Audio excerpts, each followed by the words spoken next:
আসসালামু আলাইকুম। সকলকে আমন্ত্রণ আনন্দ টিভি রাতের সংবাদে।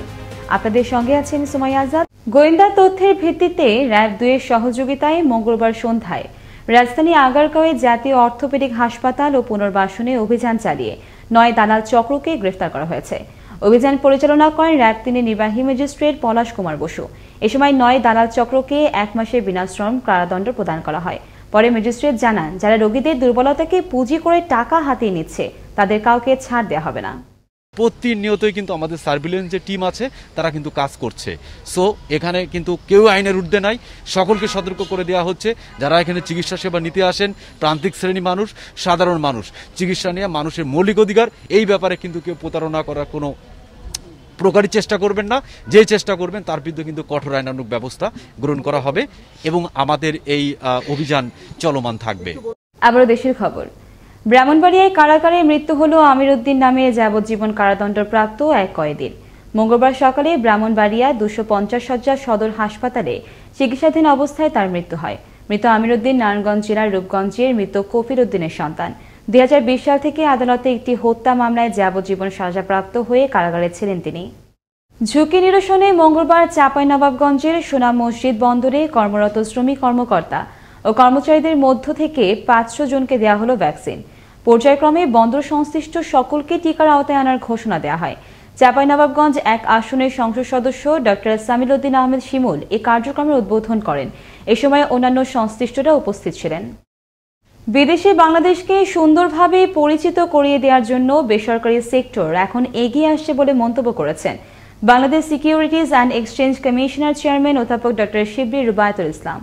The Rise of Bangladesh Tiger Potentials in Trade and Investment in Bangladesh শীর্ষক সপ্তাহব্যাপী রোড শোর প্রথম পর্ব উপলক্ষে সোমবার যুক্তরাষ্ট্রের নিউ ইয়র্ক সিটির কেন্দ্রস্থল ম্যানহাটনের হোটেলে আয়োজিত অনুষ্ঠানে তিনি কথা বলেন।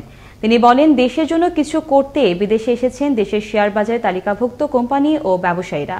মূলত বাংলাদেশকে প্রমোট করতে তারা এখানে এসেছেন। এই রোড শোতে যুক্তরাষ্ট্রের অবস্থানরত প্রবাসী বাংলাদেশিরাও অংশ নিচ্ছে।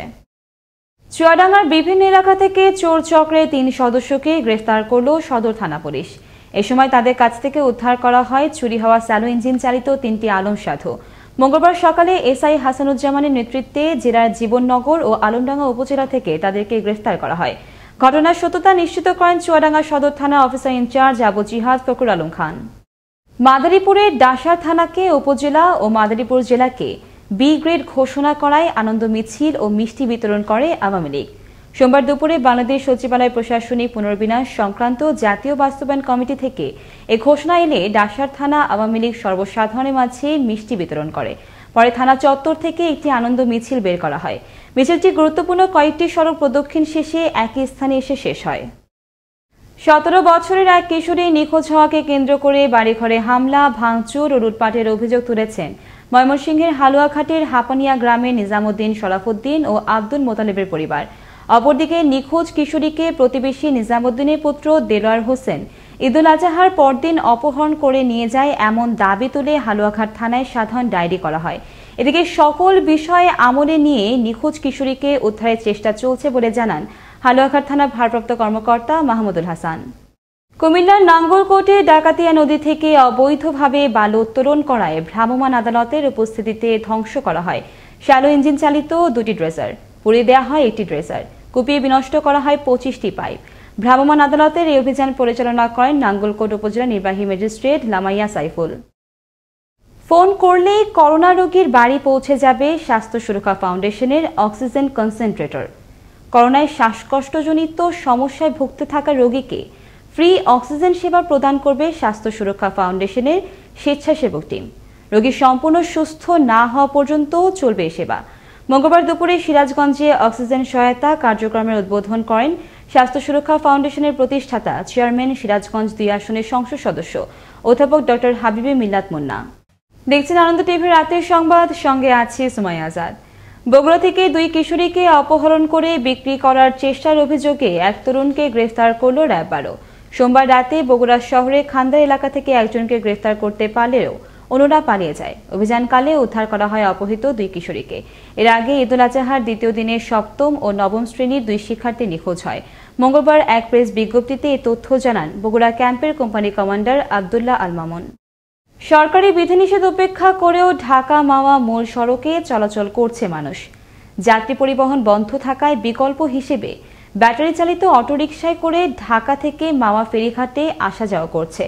এদিকে লকডাউনের পঞ্চম দিন মঙ্গলবার সকাল থেকে বিকেল পর্যন্ত ঢাকা মাওয়া ধলেশ্বরী কুচিয়ামোড়া ব্রিজের টোল প্লাজা সড়কে বিনা প্রয়োজনে চলাচল করা গাড়ি ও নিষিদ্ধ অটোরিকশার বিরুদ্ধে অভিযান পরিচালনা করেন কেরানীগঞ্জ উপজেলা নির্বাহী ম্যাজিস্ট্রেট ইকবাল হাসান। 30টি অটোরিকশাকে জরিমানা করা হয় এ সময়। যে ইঞ্জিন চালিত অটোরিকশা আমাদের মূল রাস্তা দিয়ে প্রবেশ করছে হাইওয়ে দিয়ে, যেটি স্বরাষ্ট্র মন্ত্রণালয়ের প্রজ্ঞাপন থাকা সত্ত্বেও তারা সেটি বাধা নিষেধ মানছে না। তো সেই জায়গা থেকে আমরা প্রায় 30-এর অধিক ইতিমধ্যে জরিমানা করেছি। মঙ্গলবার সন্ধ্যায় গোপন সংবাদের ভিত্তিতে নড়াইলের কালিয়া ফেরিঘাট এলাকায় পুলিশি অভিযানে একটি ইজি বাইক সহ আটক করা হয় চোর চক্রের এক সদস্যকে। পরে আটক ব্যক্তির তথ্যের ভিত্তিতে অভিযান চালিয়ে খুলনা জেলার তেরখাদা থেকে উদ্ধার করা হয় আরও 4টি চোরা ইজি বাইক। এ ঘটনায় কালিয়া থানায় 6 জনের নাম উল্লেখ সহ অজ্ঞাত 10 থেকে 15 জনকে আসামি করে মামলা হয়েছে বলে জানান কালিয়া থানার ভারপ্রাপ্ত কর্মকর্তা শেকনি মিয়া। মঙ্গলবার বিকেলে প্রায় 1.5 যুগেরও বেশি সময় পর নারায়ণগঞ্জ 4 আসনে সংসদ সদস্য শামীম ওসমান গেলেন নারায়ণগঞ্জ সিটি মেয়র সেলিনা হায়াত আইভির বাসভবনে। চাচির মৃত্যুতে সমবেদনা জানাতে গিয়েই মেয়র আইভি ও এমপি শামীম ওসমানের মাঝে অবতারণা হয় এক বিরল দৃশ্যের। এ সময় শামীম ওসমান মেয়র আইভির মায়ের কবরে গিয়ে বিশেষ প্রার্থনাও করেন। শরীয়তপুরের ভেদরগঞ্জে আগুনে পুড়ে ছাই হল 17টি দোকানঘর। গেল রাত 3:30টার দিকে উপজেলার বালার বাজারে ঘটে অগ্নিকাণ্ডের এই ঘটনা। আগুনে প্রায় 1 কোটি টাকার ক্ষতি হয়েছে বলে ক্ষতিগ্রস্তদের দাবি। ফায়ার সার্ভিসের 3টি ইউনিট ঘটনাস্থলে পৌঁছে 1.5 ঘন্টার চেষ্টায় আগুন নিয়ন্ত্রণে আনে বলে জানান শরীয়তপুরের ফায়ার সার্ভিস স্টেশনের উপসহকারী পরিচালক সেলিম মিয়া। নিষেধাজ্ঞা অমান্য করে জরুরি পণ্যবাহী গাড়ির সঙ্গে পাটুরিয়া দরদিয়া রুটে ফেরিতে পারাপার করা হচ্ছে সাধারণ মানুষ ও ব্যক্তিগত গাড়ি। মঙ্গলবার সকাল থেকে দুপুর পর্যন্ত পাটুরিয়া ঘাটে ছিল এমনই দৃশ্য। তবে ঘাট কর্তৃপক্ষের দাবি মহাসড়কে পুলিশের চেকপোস্ট ফাঁকি দিয়ে নানা পথে সুযোগ বুঝে ফেরিতে উঠে পড়ছেন যাত্রীরা। এবারে কৃষি সংবাদ।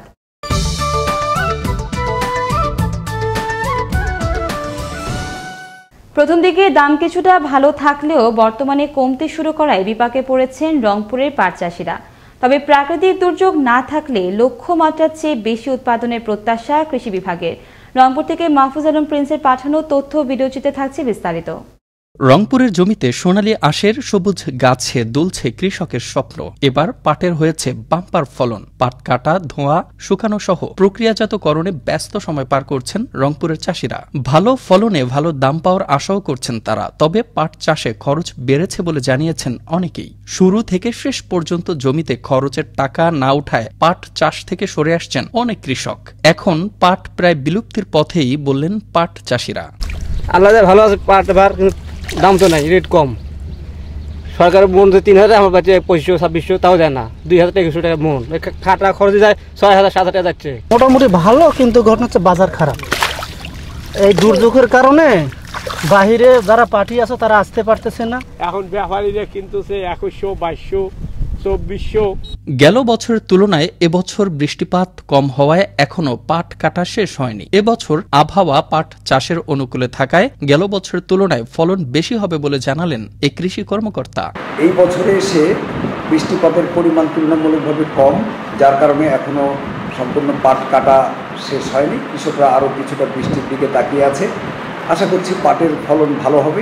রংপুর জেলায় চলতি বছর 9,198 হেক্টর জমিতে হয়েছে পাট চাষ। জেলার মিঠাপুকুর, পীরগাছা, কাউনিয়া, তারাগঞ্জ সহ গঙ্গাচড়া উপজেলায় সবচেয়ে বেশি পাট চাষ করে চাষিরা। প্রণোদনা সহ পাটের সঠিক বাজার মূল্য নির্ধারণে সরকারের হস্তক্ষেপ কামনা রংপুরের পাট চাষিদের। মোস্তফা কামাল তোহা, আনন্দ টিভি, ন্যাশনাল ডেস্ক। আনন্দ টিভির সর্বশেষ সংবাদ এবং বিনোদন সবার আগে দেখতে ভিজিট করুন www.facebook.com/anandotv পেজে। ধন্যবাদ সকলকে, শুভরাত্রি।